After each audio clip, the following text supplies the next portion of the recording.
This series was made possible thanks to the generosity of these patrons and from the likes and watch time of viewers like you. Thank you for your support. Read the disclaimers, and please use common sense. Salutations, denizens of the internet. I'm Firebyte27, and yesterday was Hasbro Pulsecon 2022. Basically a bunch of, toy reveals and whatnot for upcoming toy lines, including Transformers. So let's just briefly take a bite out of the reveals from the Transformers panel in Hasbro Pulsecon 2022.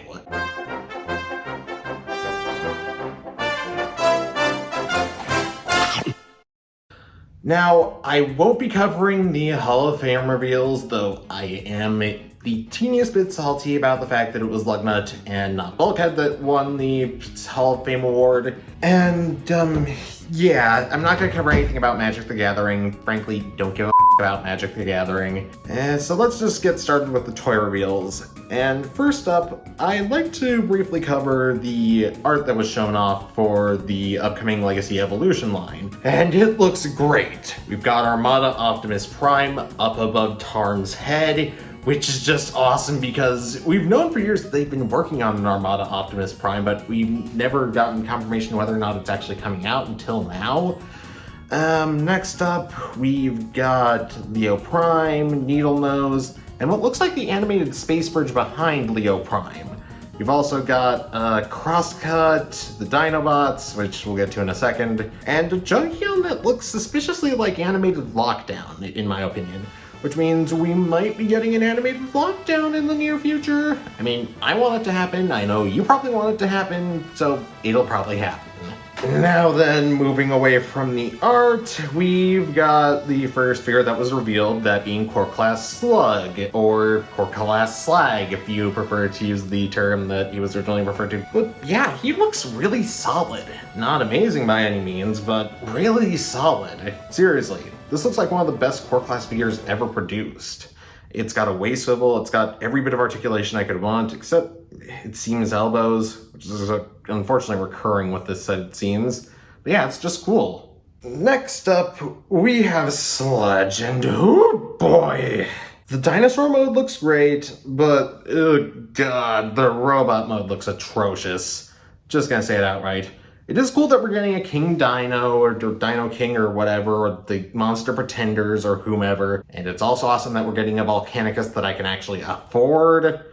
But Jesus! I'm not sure the sacrifice was worth it. Of course, the torso mode for this Volcanicus looks amazing, obviously, but we still haven't seen the other lens, so I'll withhold all of my other judgments until we see that. Next up, we have Sound Blaster, and it's, well, just a repaint of Soundwave, not much to say about that. Might get it though, since one of my Core Class Soundwave's guns actually broke recently, so I'm gonna have to get that replaced. Let's see here, next up was the first of the deluxes, Breakdown, and dear god, he looks bad. As you've recently seen, I got Motormaster, and I do plan on getting all of the Stunticons. However, Breakdown doesn't look great. All the limb bots are going to turn out mediocre. That includes Dragstrip. I don't know what is the reason behind the internet's fascination with Dragstrip, but it is not warranted in my opinion. Jeez, just looking at this alt mode, it's rough. I'm not sure. Not sure how it's going to turn out. Then after that, getting onto the reveals I actually liked, we have a Scraphook, which is my new favorite thing in anything ever. He's a Junkion that turns into a Mad Max-esque tow truck, and that's awesome! I really don't get why we don't get more Mad Max-esque vehicles, because they're honestly awesome, but jeez, that tow truck looks cool. And honestly, the toy itself, at least from what they showed on screen, looks amazing too. It also seems as though the Junkions will be a more advanced take on the weaponizer concept, as the artwork shown during the live stream showed that not only are the Junkions capable of turning into weapons, but they're also going to be capable of, combining with each other to form these sort of Frankenstein monster-esque vehicle modes, which is equally awesome, and I can't wait. But, oh boy, the name for this play pattern is absolutely hilarious. It's called Evo Fusion, And while that is a very corny play on words, I'm the guy who named my toy review series It Figures. I love that kind of crap. Honestly, I am super excited for this. Then, after him, we had Deluxe Hotshot, which I'm also excited for. I do think that they did genericize him a teeny tiny bit, but looking at this is gonna be way better than the original toy. Even if the feet do look slightly wrong and like it isn't 100% perfect, whatever, it still looks amazing. And we do know that they are giving us the Star Saber, and he does also have the engine block and a peg for a minicon, which means I was right the whole time about the peg on the side of Legacy Bulkhead's vehicle mode. Yeah, just a major upgrade in my opinion. This looks like it's gonna be awesome. And it even has the freaking Axel Zuka of Doom!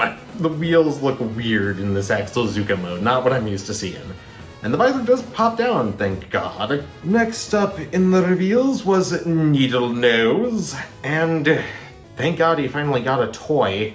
I feel really bad for him because he lost the fan vote twice, and honestly, these Target Masters look like they could be some of the best we've gotten.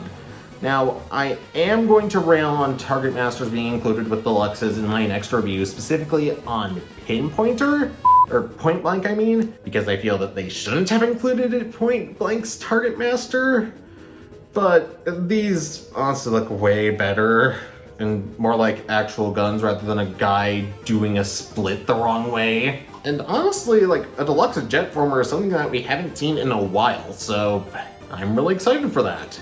Next up, we had Leo Prime. And goddamn, this thing looks like it's gonna be even better than the Masterpiece. Which, I didn't even think that was gonna be possible since on its own, the Masterpiece looks amazing.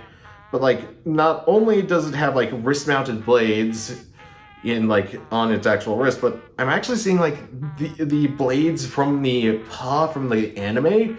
Those are going to be on the figure as well. On top of the heel spurs, it honestly looks really impressive that they managed to get like a Voyager that looks super tall with a huge parts count, and it's not the size of a Deluxe. It just looks awesome, I think. It's going to be a good mold, I feel. Speaking of good molds, we have the final reveal of the day, and that was TARN. My God! It's beautiful! I was watching the entire stream for the Transformers reveals during a class where we were going over some stuff about research that we had already covered in another class and I remembered.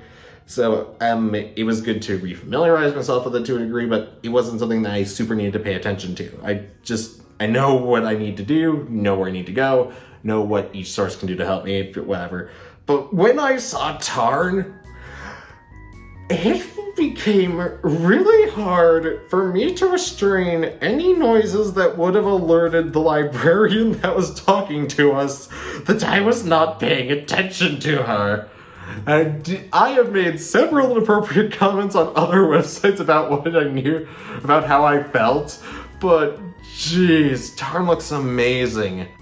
Unfortunately, there's not going to be a removable mask, but given that it's open window boxes, yeah, that's not much of a problem. And it has opening hands, and the alt mode looks perfect, and the robot mode looks perfect. It looks perfect!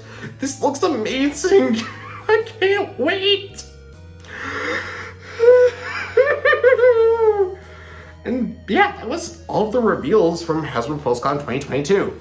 What were your thoughts? I'm the most excited for TARN, followed only second by Scrap Hook, and then third by Hotshot, but man, looks like the Legacy Evolution is going to be more than a worthy successor to Legacy. So, with that being said, this is Firebright27, over and out.